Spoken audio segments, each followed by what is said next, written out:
नमस्कार, स्वागत है आपका भारत मौसम विज्ञान विभाग के दैनिक मौसम परिचर्चा में।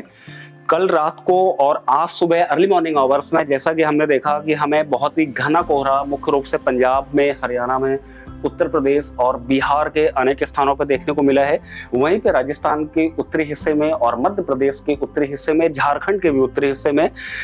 इसके अलावा उत्तराखंड के भी कुछ एक स्थानों पे घना कोहरा भी हमें कल रात को और आज सुबह के अर्ली मॉर्निंग आवर्स में देखने को मिला है। जैसा कि सैटेलाइट पिक्चर्स में भी हम देख सकते हैं कि हमारा जितने भी एरिया में फॉग है उसको इस व्हाइट कलर के पैच में देखा जा सकता है। जैसा कि हम देख पा रहे हैं कि हमारा जो फॉग का लेयर है वो हमारा पंजाब से लेकर के हमारा कहीं ना कहीं पश्चिम बंगाल के उत्तरी हिस्से तक देखा जा सकता है। अगर हम विजिबिलिटी की बात करें यानी कि दृश्यता की बात करें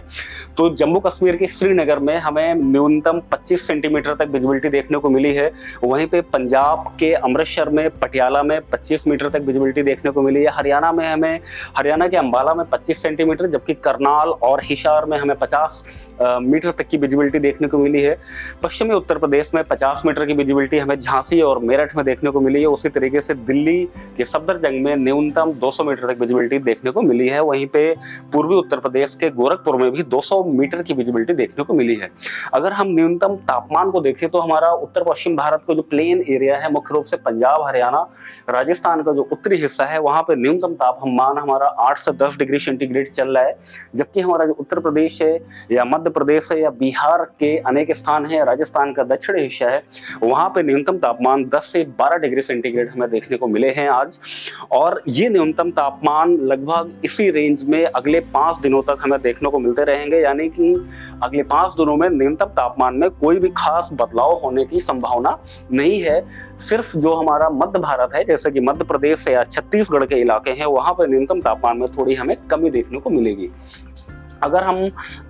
भारी बारिश की भी बात करें तो कल हमें तमिलनाडु के दक्षिणी हिस्से में भारी से अत्यधिक भारी बारिश 1-2 स्थानों पे देखने को मिली है। और जबकि जो हमारा उत्तरी भारत है, उत्तरी भारत का मुख्य रूप से उत्तर पश्चिम भारत का प्लेन एरिया, उससे लगा हुआ जो पूर्वी भारत का है इलाके और मध्य भारत के जो इलाके हैं, जिसको कि हमने ऑरेंज और रेड कलर से दर्शाया है, वहां पे हमें घना कोहरा देखने को मिला है। अगर हम तमिलनाडु की बात करें तो तमिलनाडु के ऊटी में हमें अधिकतम 22 सेंटीमीटर बारिश कल देखने को मिली है।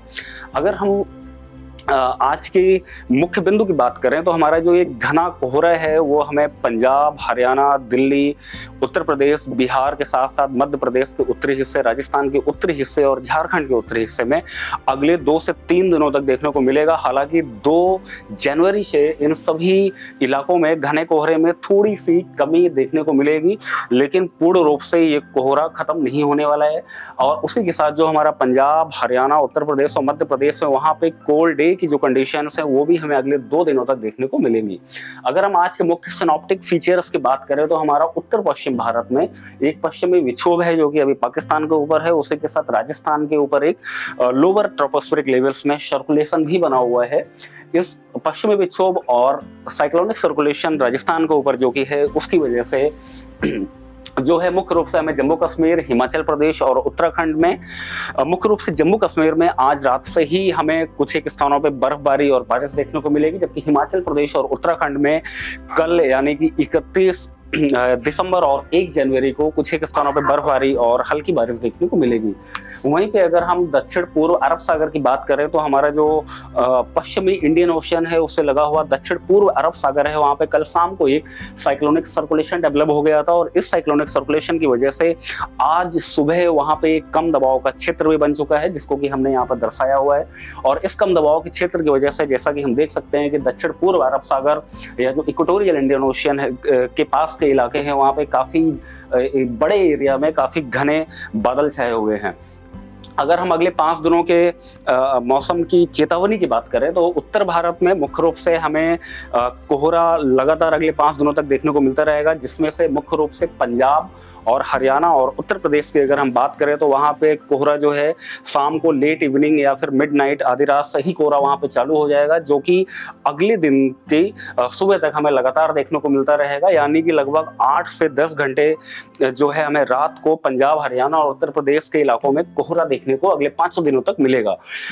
पंजाब के लिए हमने आज और कल 2 दिन के लिए रेड अलर्ट जारी किया हुआ है, जबकि 1 जनवरी, 2 जनवरी और 3 जनवरी के लिए पंजाब के लिए हमने येलो अलर्ट जारी किया हुआ है। वहीं पे अगर हम हरियाणा और उत्तर प्रदेश की बात करें, उत्तर प्रदेश की बात करें तो उत्तर प्रदेश के लिए हमने आज और कल के लिए दोनों ही दिनों के लिए ऑरेंज अलर्ट, जबकि 1 जनवरी, 2 और 3 जनवरी के लिए हमने येलो अलर्ट जारी किया हुआ है। वहीं पे अगर हम राजस्थान के जो उत्तरी हिस्सा है, मध्य प्रदेश का जो उत्तरी हिस्सा है, या बिहार के कुछ एक इलाके हैं, झारखंड का उत्तरी हिस्सा है, ये सारे इन सभी क्षेत्रों में भी हमें घना कोहरा मिलेगा। लेकिन इन सभी क्षेत्रों में जो घना कोहरा है वो सिर्फ हमें कुछ घंटों के लिए ही सुबह के टाइम पे ही देखने को मिलेगा, यानी कि 3 या 4 घंटों के लिए ही अगले 4 से 5 दिनों तक हमें घना कोहरा देखने को मिलेगा। वहीं पे अगर हम उत्तराखंड की बात करें तो उत्तराखंड में भी अगले 3 से 4 दिन मुख्य रूप से उत्तराखंड का जो हमारा पंतनगर या उसके आसपास के जो इलाके हैं वहां पर भी घना कोहरा देखने को मिल सकता है।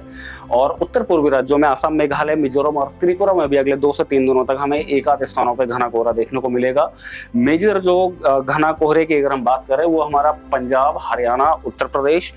बिहार और उससे लगा हुआ जो मध्य प्रदेश का उत्तरी हिस्सा, राजस्थान का उत्तरी हिस्सा, इन सभी इलाकों में देखने को मिलेगा। इसलिए हम आपको एडवाइस करते हैं कि जब भी घना कोहरे की स्थिति है जो कि कहीं ना कहीं लेट इवनिंग से चालू हो जाएगा और अगले दिन सुबह तक रहेगा, उस समय आपको स्पेशली ड्राइविंग के टाइम पे ध्यान रखना है। और जितनी भी इससे संबंधित एडवाइजरीज हैं, कोई भी स्टेट गवर्नमेंट